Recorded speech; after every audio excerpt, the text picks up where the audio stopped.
Buenas tardes a todos. Hemos vivido un mes de abril súper movido en los mercados, por no calificarlo de loco por momentos.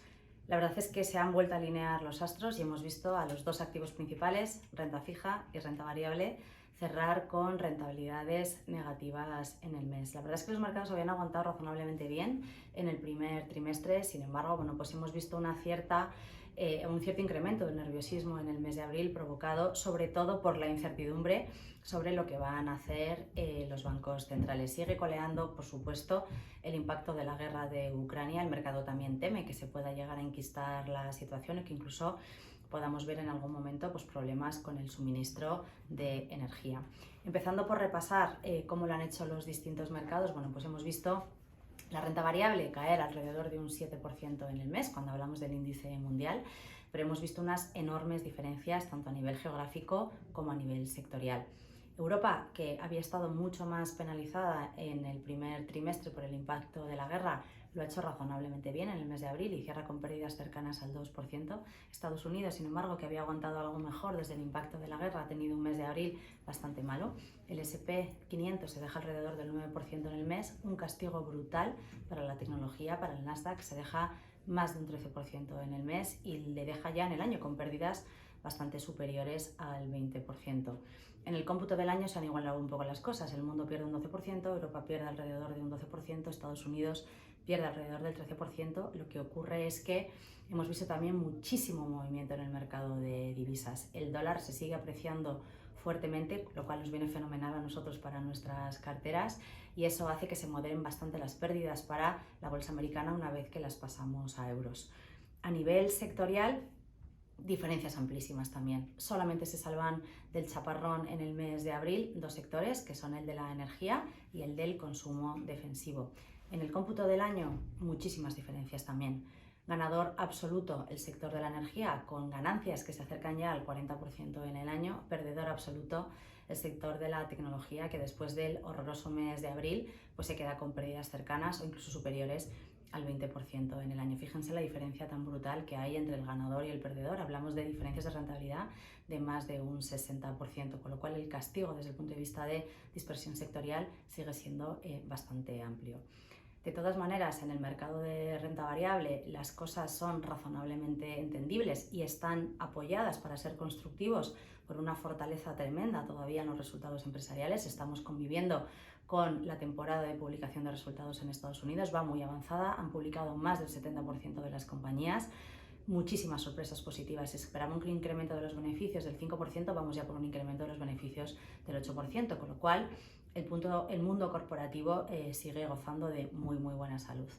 En el mercado de renta fija sigue el destrozo en el año 2022, un mes muy negativo para los bonos de gobierno, muy negativo para el crédito, donde hemos visto, lógicamente con el nerviosismo que también ha tenido el mercado de renta variable, una cierta ampliación de los spreads de crédito, mal el high yield y mal de nuevo los bonos de los mercados emergentes. ¿Qué hay detrás de todo esto? Pues que seguimos viendo que el incremento de las TIRES no para. Hemos llegado a ver el bono americano a 10 años tocar el 3%.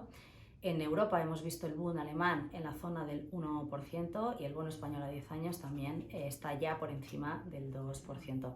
En el caso de Alemania, les recuerdo que empezábamos el año en negativo, con una TIR del menos 0,20. Lógicamente, este incremento tan brutal de las TIRES está provocando que los activos con mayor duración tengan pérdidas entre el 10 y el 15% en el año, y lógicamente esto va impactando al resto del mercado de bonos.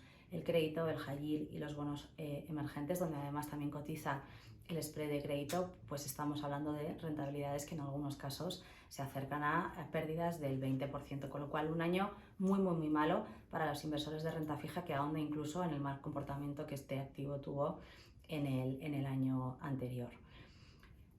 ¿Qué está metabolizando el mercado con todos estos movimientos de las TIRES? Bueno, pues lógicamente está intentando asimilar el cambio de discurso de los bancos centrales. Todos ellos se han vuelto mucho más agresivos y quizá por delante vaya la Reserva Federal. Ha anunciado 8 subidas de tipos en el año, todavía no sabíamos muy bien cómo las iba a implementar. Hoy tenemos un poquito más de claridad. En marzo subió 25 puntos básicos la Fed. En el arranque de este mes de mayo hemos tenido una esperadísima reunión en la que Powell ha anunciado una subida de 50 puntos básicos y ha anunciado las dos próximas, que van a ser de otros 50 puntos básicos en cada una de las dos reuniones. Esto nos dejaría ya un incremento de 175 puntos básicos para el primer semestre del año. Lógicamente el mercado no ha tenido que esperar a que esto se anuncie, ha hecho el recorrido muy por delante. A partir del verano veremos si el discurso de la Fed se modera o sigue siendo tan agresivo como está siendo hasta ahora. El Banco Central Europeo no tenía previsto en un principio hacer ninguna subida de tipos este año, pero no le ha quedado más remedio que anunciarla y anticiparla. Hemos pasado de diciembre a septiembre, incluso Luis de Guindos nos dijo hace unos días que podríamos llegar a esperarla en el mes de julio. En cualquier caso, hablaríamos de un incremento de 50 puntos básicos en el tipo oficial en Europa, lo situaría en el 0% y pondría fin a una anomalía que nos ha acompañado durante más de 6 años viendo los tipos de interés en negativo en la zona euro. Hasta aquí lo que sabemos con cierta certidumbre. ¿Dónde está ahora el foco en el lado más macro? Bueno, pues el protagonista absoluto sigue siendo la inflación. Convivimos con tasas de inflación muy altas, pero la buena noticia es que en las lecturas del mes de abril hemos empezado a ver una cierta moderación, sobre todo porque el incremento de los precios de la energía, unido a las ayudas que los gobiernos han puesto en marcha, ha posibilitado que se calme un poco la inflación general. De todas maneras, estamos hablando de que en España hemos pasado de inflaciones del 9,8 al 8,4%, todavía muy alta. En Europa estamos con cifras del 7,5%. Cuando miramos la inflación subyacente, que es la que excluye energía y alimentos, estamos hablando de tasas algo más moderadas, pero muy altas para ser Europa. En el caso de España, seguimos liderando los datos de inflación, 4,4 para la inflación subyacente, algo más elevada que la de nuestros socios europeos, que se sitúa en el 3,9, y en Estados Unidos también estamos hablando de inflaciones del 8,5% para la general y del 6,5% para la subyacente. Se espera que la inflación se vaya moderando, pero probablemente no lo veamos todavía en el muy corto plazo. El crecimiento o las dudas de si vamos a acabar viendo una recesión, pues la verdad es que no parece de momento. Las economías siguen estando bastante fuertes, el consumidor sigue con muy buena salud y las empresas, como les decía, también están teniendo un desempeño excepcional, con lo cual, a pesar de que el Fondo Monetario Internacional ha revisado de manera generalizada sus previsiones de crecimiento a la baja, lógicamente ha influido también el impacto de la guerra de Ucrania, desde luego estamos hablando de crecimiento para el año 2022 y crecimiento para el año 2023. Para el mundo esperamos crecimientos del 3,6 para ambos años. En Europa estamos esperando crecimientos del 2,8% para este año y de más del 2% para el año que viene. Y en Estados Unidos estamos con crecimientos muy cercanos al 4% para este año y superiores al 2% para el año que viene, con lo cual, a pesar de que una parte del mercado empieza a hablar de una palabreja que se llama estanflación, que es inflación muy alta con desaceleración económica, nosotros pensamos que todavía pues no deberíamos utilizar este término porque tenemos un crecimiento económico bastante sólido.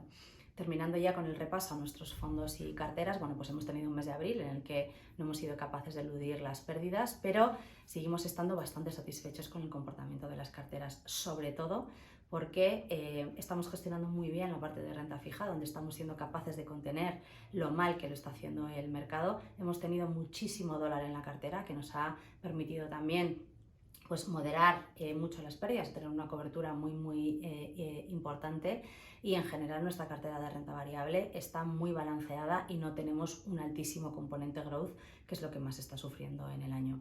Avante Selección se deja en el mes de abril aproximadamente un 2%, nos sitúa en el año con una rentabilidad negativa del 5,5%, Avante Bolsa se deja algo más del 3% en el mes y en el año estamos con una rentabilidad negativa de en torno al 8%. Seguimos muy confiados en que hay que estar invertidos en renta variable. Hemos hecho algún cambio en nuestra cartera vendiendo alguna idea defensiva que nos había funcionado muy bien y seguimos sobreponderados en renta variable. Hemos picoteado algo en renta fija porque a los precios actuales empezamos a ver algo de valor, sobre todo en crédito, también en duración en Estados Unidos. Nos parece que hay que ser oportunista, y el cambio más significativo es que estamos empezando a cubrir de manera significativa el dólar. Nos ha ayudado muchísimo, pero en enero del año 2021 estaba a niveles de 1,22, hoy lo tenemos a niveles de 1,05. Es una revalorización muy fuerte en apenas 16 meses y pensamos que es prudente a estos niveles empezar a cubrir un poquito de riesgo de divisa. Hemos reducido aproximadamente un 30% de nuestra exposición a dólar en nuestras carteras. Así que nada más, espero no haberles mareado mucho con los datos, pero había muchas cosas que contar. Nos vemos el mes que viene.